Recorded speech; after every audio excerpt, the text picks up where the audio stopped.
Boa tarde, gente. Vamos aí para aula 41. Agora eu sei o número, hein? Aula 41. A gente chegou agora aqui uma encruzilhada nas nossas aulas, né? A gente veio falando sobre a história do Brasil, Brasil Império, Guerra do Paraguai, abolicionismo, a proclamação da República, a República de Espadas, né? República de Marechal Deodoro e do Floriano Peixoto, são repúblicas militares.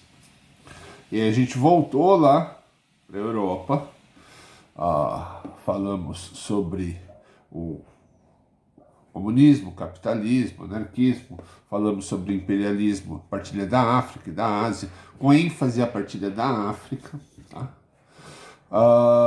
Falamos sobre Belle Époque, e a última aula que eu postei hoje é a aula sobre paz armada. Tá? E agora a gente vai ter aí uma divisão para onde seguir, tá? Eu vou seguir para as guerras mundiais e aí depois a gente volta e fala um pouquinho sobre, falamos um pouquinho não, né? Aí vamos discutir sobre a República, a Primeira República Brasileira, tá? Então vou dar sequência de paz armada, vou entrar nas guerras mundiais. E aí quando eu encerrar o assunto guerras mundiais, a gente retorna à história do Brasil lá para o início dos anos 1900, início do século XX, para até as duas se encontrarem, tá bom? Antes de falar da Primeira Guerra em si, tá? Essa aula de hoje a gente vai reservar para falar de um outro assunto importante para a gente tratar antes de entrarmos diretamente na Guerra Mundial, tá? A gente já vem falando dos motivos, né, do imperialismo, da paz armada, mas vamos hoje falar sobre Ásia, tá? Porque quando a gente fala do imperialismo do século XIX, gente, nos livros, em todos os lugares, se cai sempre não no erro, né, mas no hábito, no mau hábito, de priorizar a questão da África, tá? Por quê? Porque na África, o resultado disso na África ele foi mais impactante, porque não é um resultado só do imperialismo, você tem o resultado da escravidão, você tem o resultado de uma série de abusos que vão acontecer desde o século XVI, até há pouco tempo, até 60, 70 anos atrás, quando os países africanos se tornam independentes. E aí você tem uma série de abusos que vai impactar diretamente, claramente, obviamente, na situação atual da África, tá? Então, o impacto do imperialismo, do colonialismo, da escravidão, não que na Ásia não tenha sido duro, óbvio que foi, mas é muito menos impactante do que na África, onde você deixou os países africanos numa situação terrível, tá bom? Desculpa o barulho, gente, eu já avisei vocês, tem uma construção aqui ao lado da minha casa, estou fazendo um prédio, então não tem como fugir desse barulho. Se é ruim para vocês num vídeo de 15 minutos, imagina para mim que moro aqui. Mas vamos lá. Situação da Ásia no século XIX. O que vai acontecer? Você tem na Ásia, a gente pouco fala, né? Pouco trata de Ásia, ainda mais nessa época onde a gente vai ter que, por causa da pandemia, tivemos que fazer escolhas, tá?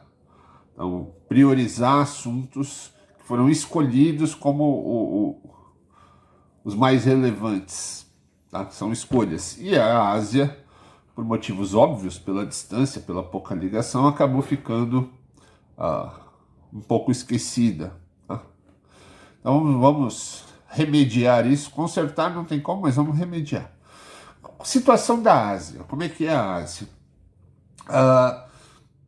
A Ásia é um mega continente, né, gente? A Ásia ela vai começar aqui desde lá do Oriente Médio e vai até as ilhas do Pacífico, tá? Nesse período que a gente está falando, o Havaí é Ásia, tá? Então, é um mega continente, com culturas diferentes, com formações étnicas das mais diferenciadas. Então é difícil tratar a Ásia como uma coisa só, tá? Então eu vou colocar aqui uma divisão bem básica, tá, gente? Não vai levar isso muito a sério, não. É mais para ficar mais didático, mais fácil de compreender. Você tem essa região que é o Oriente Médio. Primeiro você tem essa região de cima aqui, que é a Rússia. Tá? Toda ela está sob o governo russo. É uma região que vai funcionar de acordo com as vontades do russo. A Rússia do século XIX, ela é totalmente anacrônica, ela é totalmente fora de padrão, né? Até o século XX, início do século XX, a Rússia é um império, com o imperador, czar, o império nos sentidos mais tradicionais da coisa, tá? Sem, não é parlamentarista, não é nada. O imperador toma todas as decisões. No caso da Rússia, o imperador é o czar, C-Z-A-R, tá? Que deriva do César romano. O César era o imperador romano, todos os imperadores levavam esse adjetivo de César, e na Rússia se utilizou. Como a Igreja Ortodoxa vai dominar toda essa região russa, eles ainda utilizam o termo czar, César, czar. Tá? Então, a Rússia ela é anacrônica, ela é extremamente tradicionalista, embora nos movimentos de paz armada, de Primeira Guerra, a Rússia vai se aliar aos países mais modernos, como Inglaterra e França, e lutar contra a Alemanha e a Áustria. Mas a Rússia representa tudo de mais atrasado que existe nesse momento. Tá? Aí você vai ter o Oriente Médio, uma área que desde lá da época das Cruzadas é uma área de intenso conflito entre cristãos, muçulmanos e judeus. Uma área que não é fértil. Por não ser fértil, durante toda a história ela foi meio que relegada, abandonada. Abandonada não, mas relegada a um segundo plano. Mas que agora, no início no final do século XIX, início do século XX, vai ter um impulso de importância, um crescimento na importância estratégica dela, porque é uma área que tem petróleo. E agora, nesse momento, final do século XIX, começo do XX, o petróleo é importante. Agora você vai começar a ter os motores, e aí o uso do petróleo vai ser... Pela primeira vez o petróleo vai ter um uso direto. Antes as pessoas não tinham muita ideia do que fazer com o petróleo. Agora o petróleo é ouro líquido, né? Ouro negro, até hoje. Então essa região vai ganhar muita importância. Então quem tem o controle dessa região controla o petróleo, um dos meios de produção de energia mais importantes do mundo até hoje. Tá? Você tem a Índia, de importância enorme, toda essa região indiana, toda essa península, uma importância gigante desde da antiguidade, uma importância comercial, as especiarias, as grandes navegações ocorreram por causa da Índia. Tá? Chegar à Índia era a meta. A Índia ela vai ser a 25 de março do período, a produção de produtos, de especiarias que vem da China. Então, a Índia é o interposto comercial mais importante. Uma riqueza cultural absurda e totalmente diferente de qualquer coisa que você vai ter aqui. Tá? Então, a Índia não vai se enquadrar em nenhum dos pontos aqui, nem no Oriente Médio, nem na Ásia, na parte mais oriental da Ásia, que é a outra parte, a Ásia Oriental. Aqui nessa região, que é a região mais afastada, aí você vai ter o que hoje, quando a gente fala Ásia, normalmente é nessa parte que as pessoas pensam, né? Japão, China, Vietnã, Indonésia, Malásia, Nepal, Mongólia, toda essa região, Coreias, e todas essas outras ilhas também do Pacífico. Nessa área você vai ter primeiro um desenvolvimento enorme, em muitos níveis maior do que o europeu ou de qualquer outra região, desenvolvimento técnico gigante. Você tem países como China, como Japão, extremamente desenvolvidos tecnologicamente, mas que vivem sobre o conceito, sobre preceitos religiosos, culturais também totalmente diferentes da Ásia. A China ganhou muito dinheiro com o comércio de seda durante a Idade Média, a famosa Rota da Seda, com a venda de cerâmica.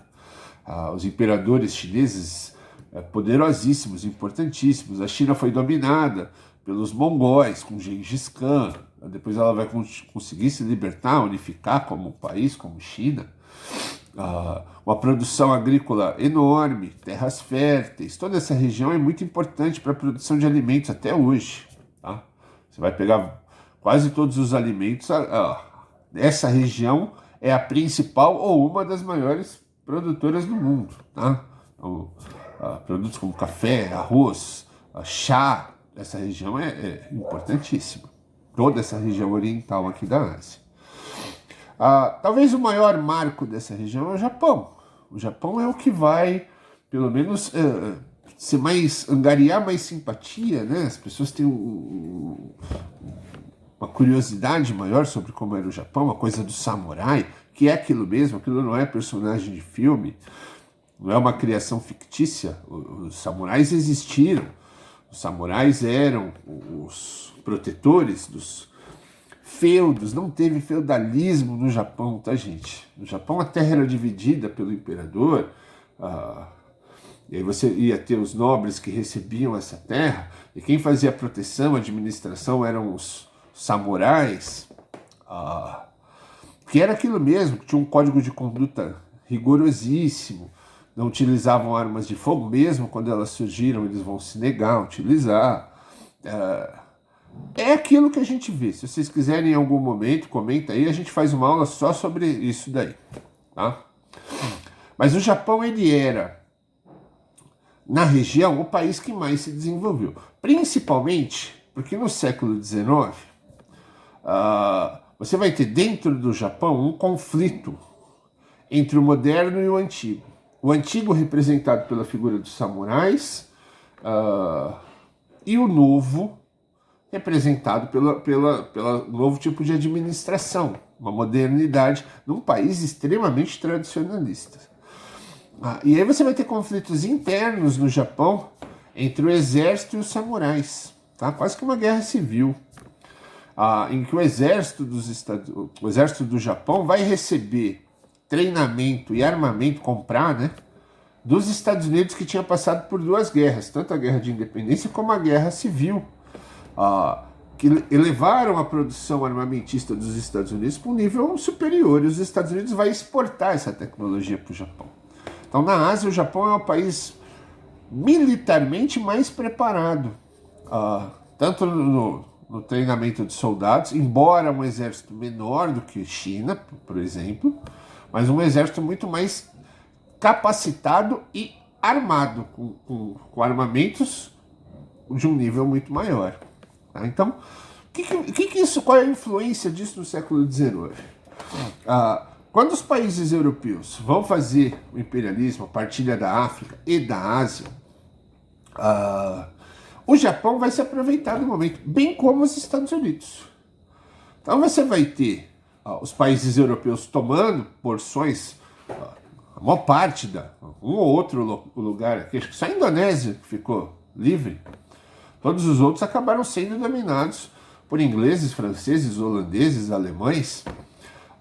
Todos eles morderam aí um pedacinho da Ásia, passaram esses pedaços para sua administração. Mas o Japão também vai fazer isso. O Japão, ele vai invadir, se aproveitar do momento de partilha e vai participar dessa partilha tomando a península, tomando o que hoje são as duas Coreias e tomando parte da China. Então, por muito tempo, parte da China pertenceu ao Japão. Por muito tempo, os chineses eram escravizados pelos japoneses, tá? Num movimento muito parecido com o que acontecia do outro lado com os africanos. Então, esse é um dos motivos do atrito, né? Da falta de simpatia entre governos japoneses e chineses até hoje. Para quem conhece, tem um conhecimento desse pessoal, dessa cultura, dessa região, japoneses, chineses e coreanos não se bicam de jeito nenhum. Tá? Muito por causa dessa dominação, dessas invasões que aconteceram. Então o Japão vai tomar territórios, vai tomar ilhas do Pacífico. Os Estados Unidos vai tomar ilhas do Pacífico. As ilhas asiáticas vão ser invadidas e anexadas ao território dos Estados Unidos. Um grande exemplo é o Havaí. O Havaí é uma ilha asiática que foi invadida, dominada e que hoje é um dos estados dos Estados Unidos. Tá? Foi invadida. Há outras ilhas do Pacífico pelo Japão, parte da China, as Coreias. Então o imperialismo ele vai se materializar na Ásia diferente do que na África. Na África você tem uma divisão puramente europeia, encabeçada por França e Inglaterra, mas que outros países também vão morder o seu pedacinho. Itália, Alemanha, Portugal, Espanha, Bélgica, todos eles vão morder um pedacinho. Na Ásia, você vai ter isso por parte de ingleses, franceses, holandeses e alemães, mas você vai ter outros países participando dessa partilha também. O Japão, que é da Ásia, e você vai ter também os Estados Unidos entrando nessa disputa imperialista. O mesmo Estados Unidos que não permitiu que isso acontecesse na América, vai fazer isso na Ásia. Tá? Então, como as coisas são muito ligadas ao interesse momentâneo, ao interesse financeiro. Dessas dominações, todas elas causaram um grande impacto na região. É uma dominação estrangeira que vai colocar regras novas, obrigações novas, vai proibir tradições antigas. Então é um impacto enorme para toda essa região, tá? Que vai causar uma devastação, que vai causar rupturas culturais, que vão desembocar em guerras depois, como a Guerra do Vietnã, é muito fruto do imperialismo. Mas as mais impactantes é o domínio da Índia pelos ingleses. Tá? Então a Índia, que desde a época das navegações, a Índia ela passou por esses conflitos de tentativa de dominação. Portugal tinha um território na Índia. Os holandeses também tinham um acordo comercial importante com a Índia. Os ingleses também. Mas no século XIX isso vai virar dominação. Tá? No século XIX, franceses e ingleses vão invadir a Índia, conquistá-la fisicamente. Franceses acabam perdem um pouco de espaço. Mas a Índia vai ser anexada ao Reino Unido.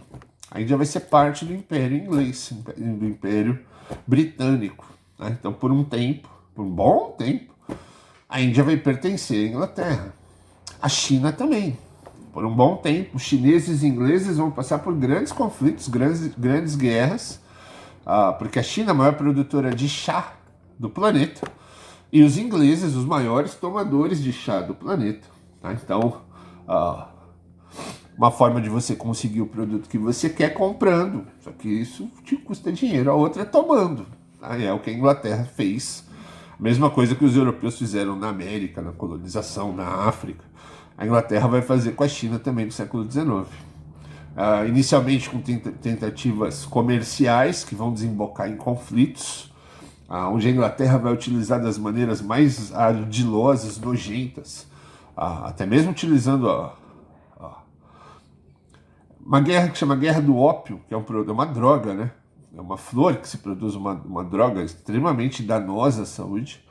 E os ingleses vão distribuir. Os ingleses proíbem essa droga na Inglaterra, mas vão distribuir ela fartamente entre os chineses, na tentativa de viciá-los mesmo na droga e controlá-los a partir do vício. Uma ação assim grotesca. Os chineses vão lutar, vão haver conflitos, os chineses vão queimar as caixas de ópio. E aí vai começar uma guerra chamada Guerra do Ópio, onde os chineses se negam a abrir os portos aos ingleses, vão acabar perdendo, e não só vão ter que abrir os portos para os ingleses, como vão perder territórios para os ingleses. Hong Kong vai passar a ser dos ingleses. Depois essa guerra vai se repetir, a Guerra dos Boxers, novamente com uma derrota dos chineses. Então a China, durante esse período do século XIX, vai passar por problemas gigantescos nessa lógica do imperialismo. Problemas com países europeus, problemas com todos esses países asiáticos. Vão passar por enormes problemas, seja o Oriente Médio, seja o Oriente, sejam as ilhas do Pacífico. Todos vão passar por enormes problemas com essa divisão imperialista. Tanto com os europeus, como com os Estados Unidos, como com o seu vizinho direto ali, o Japão. Tá? Então, todos os países da Ásia vão passar por esse mesmo processo. Um processo que vai causar um impacto gigantesco, uma perda cultural enorme. Tá? Então a gente não pode perder isso de vista. Da mesma forma que o imperialismo, a partilha da África foi extremamente danosa, a partilha da Ásia também foi. Tá? A gente nunca pode... você fala assim, hoje a China é um dos maiores países do mundo, o Japão também é, mas vários países da região asiática hoje vivem numa pobreza absurda, causada muito pela exploração imperialista também. Já não podemos perder isso de vista também. São culturas diferentes, eles têm religiões diferentes, hábitos diferentes, mas tudo isso foi por um momento obscurecido pela gula, né? Pelo apetite capitalista das potências europeias, tá certo? Então os asiáticos também sofreram com isso, e no momento da Primeira Guerra Mundial, os asiáticos também estão envolvidos com a Guerra Mundial. Por quê? Porque toda a Ásia pertence aos europeus, grande parte da Ásia, né?